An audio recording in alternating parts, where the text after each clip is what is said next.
NEET examination കഴിഞ്ഞു. Toppers ആയിട്ടുള്ളവരെയൊക്കെ വീട്ടിൽ പോയി കാണാൻ വേണ്ടി ഞങ്ങൾ എല്ലാവരും കൂടെ ഇറങ്ങിയത്. ഈ എക്സാമിന് 670+ സ്കോർ ചെയ്തിട്ടുള്ള മുഹമ്മദ് ഇഖ്സാനെ കാണാനാണ് ആദ്യം പോയത്. 670+ സ്കോർ ചെയ്ത കുറേ ആളുകൾ സൈലത്തിലുണ്ട്. അപ്പോൾ ഓരോരുത്തരെയായിട്ട് ഞങ്ങളിങ്ങനെ കണ്ട് വരികയാണ്. അപ്പോൾ ആദ്യം ഇഖ്സാന്റെ വീട്ടിലേക്കാണ് പോയത്. എല്ലാവരും ഭയങ്കര ഹാപ്പിയാണ്. ഇഖ്സാൻ ആയിക്കോട്ടെ, ഇഖ്സാന്റെ ഫാമിലിയിലുള്ള ഓരോരുത്തരും.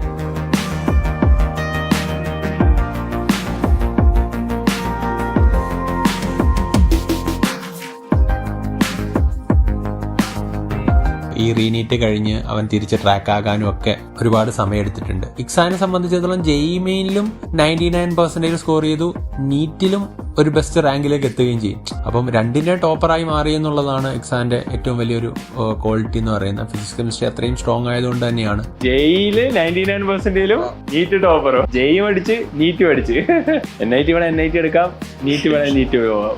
ഫിസിക്സിൽ ഒരു ചോദ്യം മാത്രമാണ് ആള് തെറ്റിച്ചിട്ടുള്ളത് നീറ്റ് എക്സാമിനേഷന്. അത്രയും സ്ട്രോങ് ആണ് ഫിസിക്സും കെമിസ്ട്രിയും ഈ പറയുന്ന പോലെ ബയോളജിയും. അതുകൊണ്ട് തന്നെ നീറ്റും ക്രാക്കായി, ജെഇമെയിനും ക്രാക്കായി.